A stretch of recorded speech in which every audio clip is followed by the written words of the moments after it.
सबसे टेस्टी, सबसे आसान, घर की थोड़ी सी चीज़ों में तैयार, बिना एसेंस, बिना मिल्क पाउडर, बिना अंडे, बिना ओवन का ही आज मैं आपके लिए कस्टर्ड केक की रेसिपी लेकर के आई हूँ। आप देख सकते हैं कितना सॉफ्ट, मॉइस्ट, जालीदार केक बना है। केक बनाने की बहुत इजी सिंपल रेसिपी है, एक बार में आपका परफेक्ट बनेगा।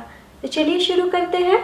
इस आसान केक को बनाने के लिए सबसे पहले केक टिन में मैंने 1 चम्मच ऑयल डाला है, चारों तरफ ग्रीस कर ले। अब इसके ऊपर डाल दीजिए मैदा। अब हम इस तरीके से फैला लेंगे ताकि केक आसानी से बाहर आ जाए। अब टिन को झाड़ लीजिए ताकि एक्स्ट्रा फ्लोर निकल जाए। तो केक टिन तैयार है। अब केक बेक करने के लिए कोई बड़ा सा मोटे तले का बर्तन लीजिए। आप गहरी कढ़ाई या फिर कुकर का भी इस्तेमाल कर सकते हैं।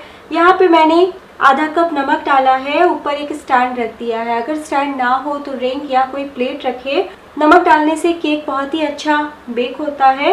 अब हम लीड से ढक देंगे। वैसा ढक्कन का इस्तेमाल कीजिएगा जिसमें छेद ना हो, अगर है तो कवर कर लीजिएगा। आप किसी भगोने से भी ढक सकते हैं। अब हम लो फ्लेम पे 8 से 10 मिनट के लिए प्रीहीट कर लेते हैं। अब केक बनाने के लिए बड़ा बर्तन का इस्तेमाल करें, उसमें डालिए 2 चम्मच ताजी दही। तो एगलेस केक बना रहे हैं इसलिए दही डालने से बहुत ही अच्छा टेक्सचर आएगा। अब इसमें डाल दीजिए ऑयल या बटर 1/4 कप। वैसा तेल का इस्तेमाल करें जिसमें स्मेल ना हो, आप रिफाइन ऑयल भी ले सकते हैं। अब डाल दीजिए आधा कप पीसी हुई चीनी। चीनी को मिक्सी में पीस लीजिए। तो ये हमारा पाउडर शुगर हो गया। सभी को मिला लीजिए। अगर आप अंडा डालना चाहते हैं तो 1 अंडे का इस्तेमाल कर सकते हैं, तब दही नहीं डालिएगा। तो 1 मिनट मिक्स कर लिया है। अब इसमें डाल दीजिए 1 कप मैदा प्लस 1/4 कप मैदा, यानी यहाँ पे मैंने 1.25 कप मैदे का इस्तेमाल किया है और मैदा को मैंने छान के ही लिया है। ग्राम में देखें तो 190 ग्राम। अब इसमें डाल दीजिए 1/4 कप कस्टर्ड पाउडर। तो यहाँ पे मैंने वेनिला फ्लेवर का कस्टर्ड पाउडर का इस्तेमाल किया है, आप कोई और फ्लेवर भी इस्तेमाल कर सकते हैं। अब इसमें डाल दीजिए 1 टीस्पून बेकिंग पाउडर और 1/4 टीस्पून बेकिंग सोडा। केक में बेकिंग सोडा बिल्कुल भी ज़्यादा ना डालें, कड़वा हो जाता है टेस्ट। अब इसमें डालिए रूम टेम्परेचर का उबला हुआ दूध। ध्यान देने वाली बात यह है कि दूध बिल्कुल भी गर्म या फिर ठंडा नहीं होना चाहिए। और कस्टर्ड पाउडर, बेकिंग पाउडर का डेट एक बार चेक कर लीजिएगा केक बनाने से पहले। हम एक ही डायरेक्शन में मिक्स कर लेंगे। तो यहाँ पे मैं वेनिला फ्लेवर का कस्टर्ड पाउडर ले रही हूँ, इसलिए आपको ऊपर से बिल्कुल भी एसेंस डालने की ज़रूरत नहीं है। केक बैटर को हल्के हाथों से ही मिक्स करें और दूध धीरे धीरे ही डालें। तो देखिए स्मूथ सा बैटर तैयार हो चुका है। 1 कप में 2 टेबलस्पून दूध बच गया है।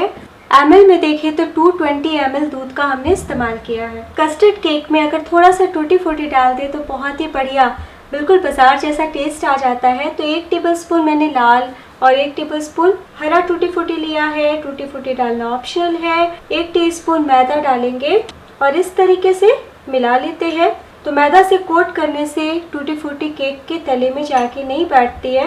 एक्स्ट्रा फ्लोर निकाल लेंगे। अब 1 चम्मच टूटी फूटी डाल दीजिए, फिर से मिक्स कर ले। तो मैं आपको एक बार स्पून से दिखा देती हूँ कि बैटर किस तरीके का होना चाहिए। बहुत ज़्यादा गाढ़ा कर दीजिएगा तो केक स्पॉन्जी नहीं बन पाएगा, टेक्सचर अच्छा नहीं आएगा। और काफ़ी पतला कर दीजिएगा तो केक बेक होने में बहुत टाइम लग जाएगा। तो देखिए इसी तरीके से स्मूथ सा बैटर होना चाहिए। अब बिना रुके केक टिन में बैटर डालते हैं। तो देखिए कितना स्मूथ है।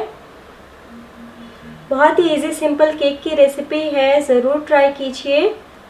हल्का सा हिला ले ताकि एयर बबल्स निकल जाए। अब ऊपर से थोड़ा सा टूटी फूटी डाल दीजिए जो हमने बचा के रखा था। तो देखिए केक कितना सुंदर दिख रहा है। अब हम फटाफट बेक करने के लिए रखते हैं। इधर कढ़ाई भी प्रीहीट हो चुका है, बहुत ही अच्छी हीट आ रही है। हम फटाफट केक टिन को रखते हैं सेंटर पे और तुरंत बिना रुके लिड को लगा दीजिएगा। अब हम 10 मिनट के लिए लो टू मीडियम फ्लेम पे केक को बेक करेंगे। उसके बाद लो फ्लेम पे फिर से हम आधे घंटे के लिए और बेक करेंगे। टोटल हमें 40 मिनट के लिए बेक करना है। और एक बार भी लीड यानी ढक्कन को बिल्कुल भी ना हटाएं। हटाने से केक में क्रैक आ जाता है और वो स्पॉन्जी कम होता है। तो पेशेंस के साथ आप आधे घंटे के बाद ही केक को चेक करें। तो मैं आपको 10 मिनट के बाद दिखाती हूँ। केक बेक होते हुए 10 मिनट हो चुका है और आप देख सकते हैं किस तरीके से केक फूल रहा है अब फ्लेम को बिल्कुल कम कर दें 30 मिनट के लिए और बेक कर लें। केक बेक होते हुए 45 मिनट हो चुका है। टाइमिंग 5 मिनट आगे पीछे हो सकता है। एक टूथपिक लीजिए, सेंटर पे डालिए। आप देख सकते हैं पूरी तरीके से साफ है और केक कितना स्पॉन्जी बना है, फुल के ऊपर तक आया है। ये जो नमक है आप इसे स्टोर कर लीजिएगा और अनगिनत बार बेकिंग में इस्तेमाल कर सकते हैं। केक टिन को बाहर निकाल लें।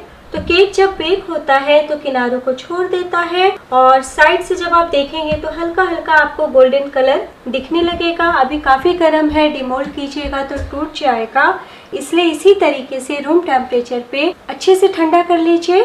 केक अच्छे से ठंडा हो चुका है। किनारों पे हल्का सा चाकू चला ले और धीरे से उलट ले। तो देखिए मैंने टैप भी नहीं किया और साबुत केक बाहर आ गया है। अब केक को धीरे से उलट लीजिए। तो देखिए कितना अच्छा केक दिख रहा है, कहीं से क्रैक नहीं हुआ है। केक को मैं चारों तरफ से एक बार आपको दिखा देती हूँ। आप देख सकते हैं कितनी अच्छे से बेकिंग हुई है, कहीं से क्रैक नहीं आया है। तो एक बार ज़रूर ट्राई कीजिए। वीडियो अच्छी लग रही हो केक की तो प्लीज़ लाइक कीजिए, कमेंट कीजिए और आपका केक कैसा बना ये भी बताएं। तो मैं आपको केक काट के दिखाती हूँ। आप देख सकते हैं कि कितना सॉफ्ट केक बना है। केक का टेक्सचर आप देख सकते हैं ब्रेड जैसा आया है और इस केक को बनाना कितना आसान है, बहुत ही सॉफ्ट है। तो अब मैं आपको तोड़ के दिखाती हूँ। अंदर का आप टेक्सचर देखिए, पूरी तरीके से ड्राई है, मॉइस्ट केक बना है। तो ये केक आप खाइएगा तो बहुत ही ज़्यादा इसका टेस्ट पसंद आएगा और बनाना इतना आसान है कि आप बार बार बनाएंगे, कहीं कोई प्रॉब्लम नहीं आएगी।